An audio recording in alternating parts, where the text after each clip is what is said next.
ขุนกองแรงบ้านนาคือเมืองหินบูนแขวงคำม่วนเด้อพี่น้องตาดวังเยี่ยมก่อนสิไปฮอดขุนกองแรงกะสิมาแวะกินข้าวอยู่นี่ก่อน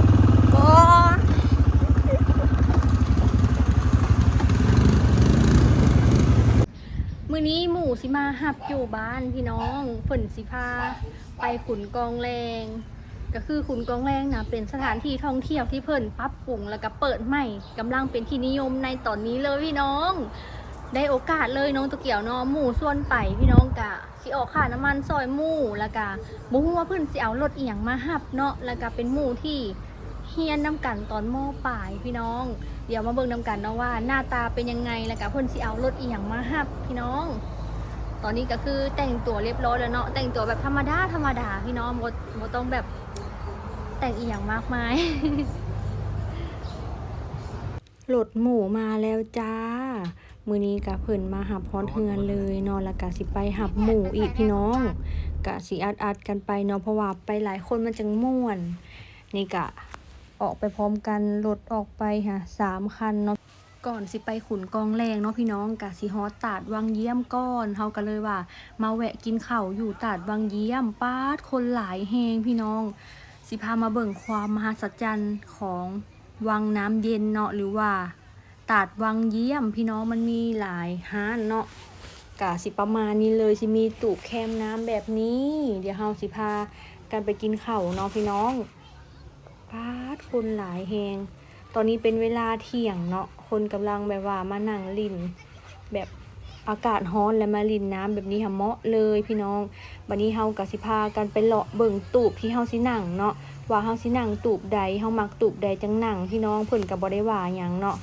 นั่งห้านใดก็ได้ลงมาน่ะนี่เฮาก็สิเลือกเลาะไปเบิ่งเลยตูบหันหลายแฮงเด้อพี่น้องถ้าว่ามาแบบช่วงบ่ายๆนี่คนแฮงหลายแต่นี่ตอนเที่ยงเนาะคนก็แบบกำลังมาเลยเฮาก็ย่างเลาะไปเบิ่งว่าเฮาสิมักแล้วก็ตูบใดมันห่มหั่นนะเฮาก็สินั่งตูบนั้นเลยเฮาสิเลาะลงมาเบิ่ง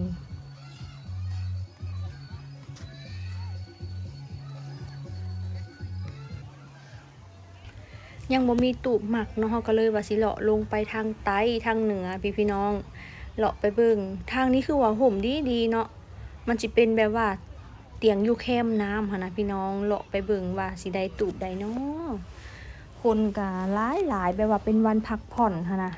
แบบชิลๆพี่น้องคักขนาดเลยพี่น้องฮู้บ่ว่าความมหัศจรรย์ของวังน้ำเย็นน่ะคือหยังหรือว่าตาดวังเยี่ยมนั่นก็คือน้ำนะพี่น้องน้ำเย็นแบบเหมือนน้ำแข็งละลายออกมาจากน้ำแข็งค่ะนะเย็นพี่น้องแบบว่ามันเป็นน้ำที่ไหลลงมาจากภูมันเป็นน้ำที่มันเป็นสายน้ำที่อยู่ภูแล้วมันแบบเย็นนะพี่น้องสมสื่ออีหลีแล้วนี่ค่ะวันนี้เฮากะสั่งอาหารมาแล้วเนาะก็คือปิ้งไก่แล้วก็ตำซุปเปอร์ตีนไก่แล้วก็ปิ้งปลานิลพี่น้องอันนี้ก็คือข้าวป้า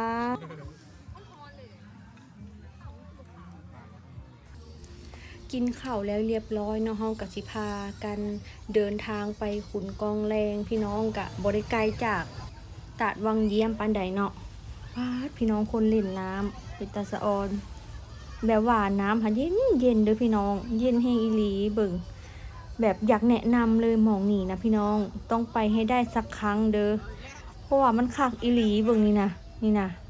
มาแบบตอนแรงๆนี่ก็คือโอเคเลยพี่น้องถ้าว่าไผสิมาเที่ยวก็มาแต่เช้าๆก็ดีคือกันเนาะอันนี้ก็คือมาถึงแล้วขุนกองแรงพี่น้องกำลังแบบเป็นที่นิยมแล้วก็กำลังฮิตเลยเนาะตอนนี้เนาะป้าดตอนนี้ค่ะแดดได้แต่ว่าคันสิมาค่ำมันก็สิบ่คุ้มหั่นนะอันนี้ก็สิเป็นที่พักของเพิ่นเนาะที่พักค่ะมีหลายแฮงพี่น้องมีพักนี้แล้วก็มีพักนั้นอีกมื้อนี้เนาะเฮาสิพาไปลุยขี่รถเพิ่นเอิ้นรถอีหยังแบบรถคันใหญ่ๆอะนะพี่น้องเดี๋ยวสิพาไปขี่รถเนาะแต่ว่าก่อนสิพาไปขี่รถค่ะเฮาสิพาไปเลาะเบิ่งแล้วก็เบิ่งแถวๆนี้ก่อนเนาะแล้วก็ไปซื้อตั๋วรถนี้รถอยู่นี่เลยที่เพิ่นเอามาไว้ให้คนขี่เนาะคันละ300,000 กีบพี่น้อง อันนี้ก็สิเป็นวิวป้ามุมถ่ายรูปหลายขนาดเลยพี่น้อง ส่วนอันนี้ก็สิเป็นแบบว่าสลิงหรือว่าตะข่ายให้คนขึ้นไปชมวิวเนาะแต่ว่าเฮามารอบนี้หั้นนะเฮาสิบ่ได้ขึ้นเด้อเพราะว่าอากาศมันร้อนแรงย้านเป็นลมพี่น้องก็เลยเอาไว้รอบหน้าเนาะอันนี้ก็สิเป็นเรือที่เพิ่นให้เสาลงไปลิ่นน้ำอันนี้ก็เป็นรถพี่น้องคันละ300,000กีบเป็นเงินบาทอยู่ที่440บาทต่อคันเนาะขี่ได้2คนป้าพี่น้องเบิ่งแนมขึ้นไปอ่ะนะบ่ได้มีคนเลยค่ะเพราะว่าอากาศมันร้อนยังแนะนำให้มายามหนาวเด้อพี่น้องถ้าว่าไผสิขึ้นไปภูไปชมวิวไปแบบว่าผจญภัยอ่ะนะพี่น้องบัดนี้เฮาก็สิพากันไปขี่รถได้บัดนี้ขี่รถชมวิวแล้วก็ไปผจญภัยเนาะนี่เลยก็สิขี่แบบไปทางนี้อันนี้ก็เป็นที่พักเนาะแบบหรูแฮงเด้อพี่น้องก็ลืมถามเพิ่นว่าคืนละเท่าใดเนาะก็คือสิบ่เกินแบบ700,000หรือว่าพันกว่าบาทพี่น้องอันนี้ก็สิเป็นเส้นทางเนาะเพิ่นก็สิมีแบบไกด์นำทางเฮาไปอ่ะนะคือแบบมาหลายคนมันก็สิม่วนพี่น้อง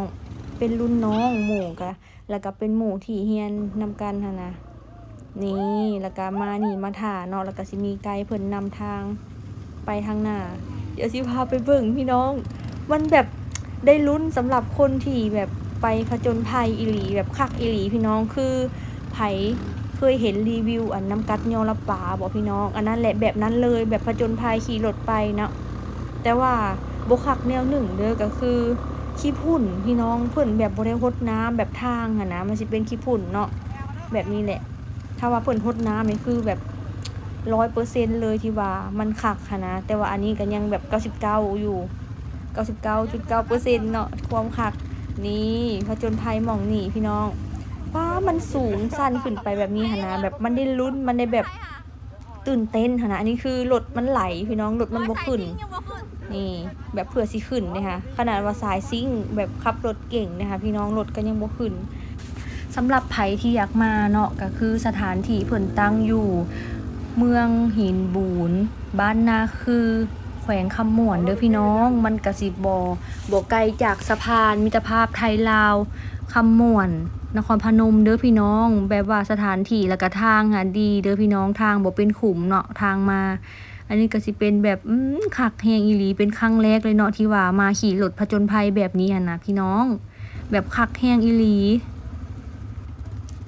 300,000นี่คือคุ้มแฮงเด้อพี่น้อง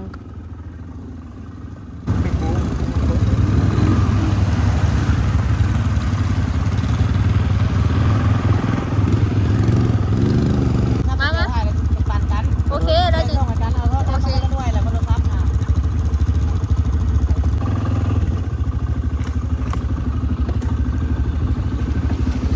อันนี้เป็นสายน้ำเดียวกันกับตาดวังเยี่ยมเลยเด้อพี่น้องน้ำนะเย็น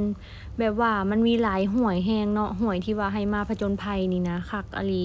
แล้วก็มองนี่สั้น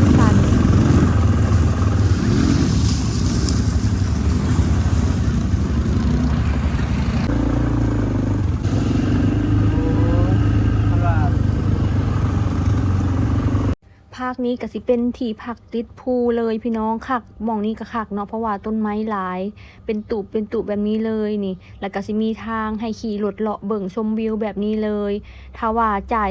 440นี่คือไปทั่วเบิดขุนกองแรงเลยเด้อถ้าว่าบ่อยากไปทั่วก็ได้พี่น้องเพิ่นก็สิลดราคาลงไปอีก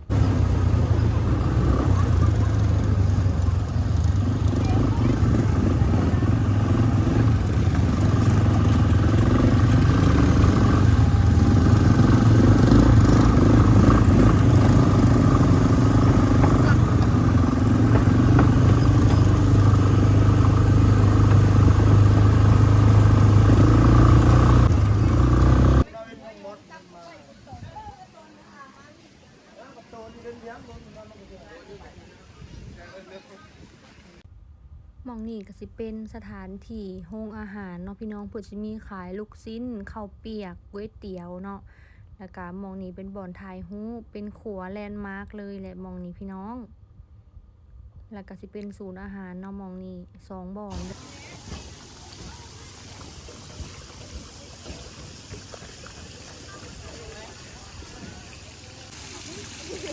เป็นระบาดได้ออกมาเลยกันบอกคือตั้งใจรถ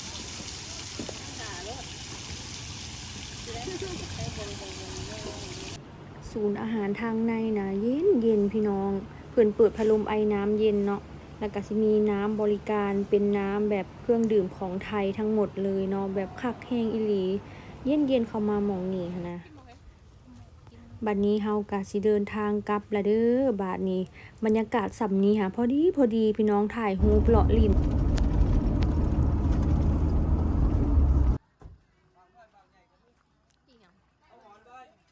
ก่อนสิกลับเฮาก็มาแวะตลาดน้ำดิกเป็นตลาดที่ว่าเพิ่นขายของป่าอยู่แคมทางเนาะพี่น้องมีน้ำผึ้งแล้วก็มีไข่มดแดงแล้วก็มีอาหารป่าตามฤดูกาลเนาะมีฮอดมักม่วงพี่น้องมักม่วงไข่เนาะแต่ว่ามันอยากเหี่ยวน้อยหนึ่งแต่ก็กินได้เนาะโตเกียวหาความตั้งใจหันนะว่าอยากมาซื้อหอยนาหรือว่าหอยโข่งบางคนก็เอิ้นว่าหอยโป้งเนาะ สิไปตามหาหอยโป้งอันนี้ก็เป็นหมากกระบกพี่น้อง แล้วก็มีไข่เป็ดแล้วก็ไข่ไก่ลาดเนาะมาทางนี้อันนี้ก็คือต้นผักหวานป่าเนาะหรือว่าผักหวานภูพี่น้อง คือชนิดนี้น่ะผักหวานอันนี้ค่ะมันจะอยู่แถวภูเนาะมันจะรสชาติหวานพี่น้องนิยมเอามานึ่งแล้วก็เอามาแกงใส่หวายแกงใส่สาลเด้อพี่น้องแซ่บๆนี่นะคือเฮาปลูกอยู่บ้านหามีแล้วแต่ว่ามันยังบ่หลายเนาะตัวเกียวก็เลยว่า สิซื้อมาอีกต้นหนึ่ง อันนี้ก็สิเป็นไม้แปลกเนาะ หรือว่าไม้อ่อยไฟเนาะ อันนี้ก็คือเพิ่นขายแบบหลายพี่น้อง ก็เลยซื้อไปถุงหนึ่ง อันนี้ต้นเนาะซื้อต้นไปแล้วแล้วก็ซื้อยอดมันไปนำพี่น้องนี่คือยอดผักหวานป่าหรือว่าผักหวานภูเนาะ คือมันแซ่บพี่น้องมันหวาน แล้วก็อันนี้ไข่มดแดงป้าดหลายแฮงพี่น้องไข่มดแดงเนาะยังตึงอยู่แต่ว่าอยู่แถวเซโนสวรรณเขตนะมันอยากรีบแล้วมันอยากเบิดแล้วเนาะไข่มดแดงมันตึงๆค่ะนะอยู่ท่าแขกแล้วยังแบบตึงๆยังงามๆอยู่เลยเนาะเพราะว่าฝนตกทางท่าแขกทางบ้านเฮาแล้วยังบ่ตกเลยฝนค่ะพี่น้องไข่มดแดงมันก็เลยรีบอันนี้ก็เป็นหมักสมปองสิพาไปตามหาหอยนาหรือว่าหอยโข่งบางคนก็เอิ้นว่าหอยโป้งเนาะเดี๋ยวสิมาเบิ่งทางนี้เดี๋ยวเพิ่นกำลังตักหอยเลยป้าพี่น้องหลายๆแต่ว่าเพิ่นกำลังสิเก็บของเมื่อเนาะเพราะว่ามันกำลังค่ำมื้อนี้บ่มีซ้ำพี่น้องหอยนาน่ะมันเบิดเนาะเพราะว่ามันขายดีแฮง